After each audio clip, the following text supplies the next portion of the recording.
여러분, 안녕하세요. 제 이름은 박민호입니다. 오늘 제가 여러분께 제 삶의 아주 특별한 이야기를 들려드리려고 합니다. 제 손에는 예전에는 환자를 살리는 메스가 들려 있었지만 지금은 아파트 단지를 지키는 열쇠와 출입 명부가 들려 있습니다. 40년간 환자들의 생명을 책임지던 의사가 은퇴 후 아파트 경비원이 된 이야기 궁금하지 않으신가요? 아니, 의사까지 하셨던 분이 왜? 대체 왜? 아마 이런 생각을 하실 겁니다. 저도 제 스스로에게 수없이 되물었던 질문이니까요. 하지만 저는 이 경비원이라는 자리에서 제가 의사였을 때보다 훨씬 더 귀한 것을 배우고 깨닫고 있습니다. 이야기는 3년 전 제가 병원을 떠나던 날부터 시작됩니다. 40년 동안 제 삶의 전부였던 병원을 뒤로하고 텅 빈 제 집으로 돌아오던 그날의 허전함은 아직도 잊을 수가 없습니다. 제가 처음 의사가 되었을 때가 엊그제 같은데 벌써 40년이라는 세월이 흘렀더군요. 의사로서의 삶은 정말 바빴습니다. 새벽부터 밤늦게까지 환자들을 돌보고 수술실에서 몇 시간씩 서 있었죠. 하지만 저는 그 모든 순간이 행복했습니다. 박민호 의사라는 제 이름 앞의 직업이 제 삶의 정체성이었으니까요. 정년퇴직을 하던 날 동료들과 후배들의 박수를 받으며 병원을 나섰습니다. 모두들 이제 쉬세요, 선생님. 고생하셨습니다. 라고 했지만 저는 이제 무엇을 해야 하지? 라는 막연한 불안감에 휩싸였습니다. 그동안 제게는 쉬는 시간이란 없었거든요. 집으로 돌아와 다음날 아침에 눈을 떴을 때 저는 처음으로 내가 오늘 뭘 해야 할까? 라는 질문을 던졌습니다. 아내는 그동안 못했던 여행도 다니고 쉬엄쉬엄 지내세요 라고 말했지만 제게는 그 쉼이 너무나도 어색하고 고통스러웠습니다. 아무것도 하지 않는다는 것은 제게는 무가치한 존재가 된다는 의미로 다가왔습니다. 친구들을 만났지만 그 친구들도 저와 같은 고민을 하고 있었어요. 평생을 바쳐 일했는데 이렇게 허무하게 끝나는 건가? 남은 인생을 뭘 하며 보내야 하나? 우리 모두 같은 상실감에 갇혀 있었습니다. 그렇게 몇 달을 무기력하게 보냈을까요? 어느 날 아파트 단지를 산책하다가 한 경비원 아저씨가 힘겹게 재활용 쓰레기를 나르는 모습을 봤습니다. 그 모습을 보는데 저도 모르게 내가 저 일을 해볼 수 있을까? 하는 생각이 들더군요. 이건 단순히 돈을 벌기 위한 일이 아니야. 다시 사회의 일원이 되는 거야. 내가 가진 경험과 지식은 의사로서만 가치 있는 게 아니야. 어떤 일이든 가치 있게 만들 수 있어.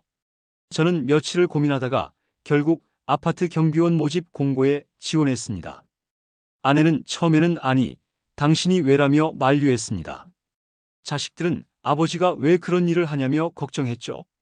하지만 저는 제 마음속에 일어난 작은 불씨를 꺼뜨리고 싶지 않았습니다.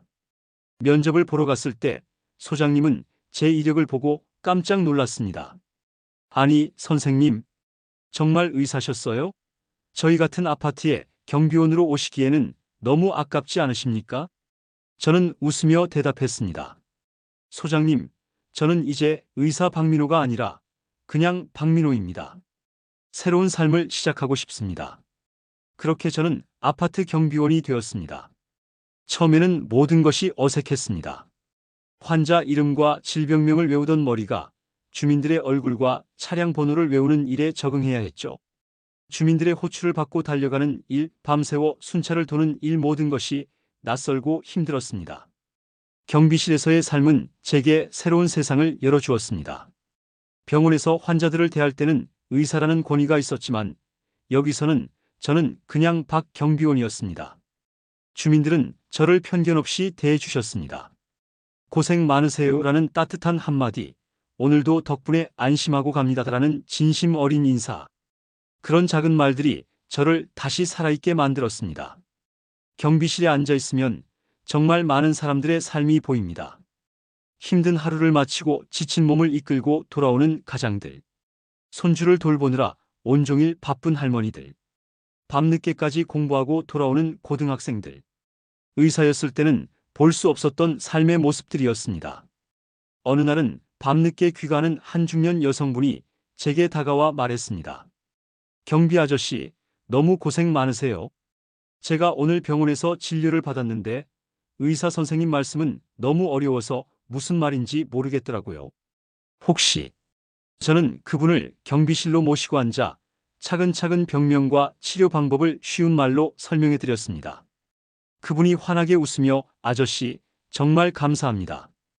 이제야 무슨 말인지 알겠네요 라고 말하는 순간 저는 의사로서의 제가 아닌 한 사람으로서 누군가에게 도움이 되었다는 사실에 큰 기쁨을 느꼈습니다. 저는 경비원으로서 제 시간을 더 자유롭게 쓸 수 있게 되었습니다. 짬이 날 때마다 책을 읽고 글을 쓰고 유튜브도 시작했죠. 의사라는 이름 뒤에 숨어있던 박민호라는 한 인간의 모습을 찾아가는 과정이었습니다. 여러분, 저는 이 자리에서 경비원이라는 제 직업을 자랑스럽게 생각합니다. 의사로서 쌓아온 지식과 경험이 소중하듯 경비원으로서 배우고 있는 이 삶의 지혜 또한 제게는 너무나도 소중합니다. 제가 이 영상을 만든 이유는 단 한 가지입니다. 은퇴는 끝이 아니라 새로운 시작이라는 것을 여러분께 말씀드리고 싶어서입니다. 우리는 평생을 무엇을 하는 사람이라는 정체성으로 살아갑니다. 하지만 은퇴는 그 정체성을 내려놓고 나라는 사람 자체를 찾아가는 기회입니다. 새로운 직업을 찾지 않아도 괜찮습니다. 봉사활동, 취미생활 하다못해 동네를 산책하는 일도 좋습니다. 중요한 것은 내가 무엇을 할 때 행복한가? 라는 질문을 스스로에게 던지고 답을 찾아가는 것입니다. 여러분, 저는 아직도 박민호 의사를 그리워할 때가 있습니다. 하지만 이제 저는 박민호 경비원으로서의 제 삶을 사랑합니다. 저는 이 자리에서 사람들과 소통하고 이웃을 지키고 그리고 제 자신을 지켜나가고 있습니다. 여러분도 은퇴 후의 삶을 두려워하지 마세요. 우리 안에는 아직도 무궁무진한 가능성이 숨어 있습니다. 우리 모두 다시 한번 새로운 도전을 시작할 수 있습니다. 오늘 제 이야기 들어주셔서 정말 감사합니다. 다음 영상에서 또 뵙겠습니다.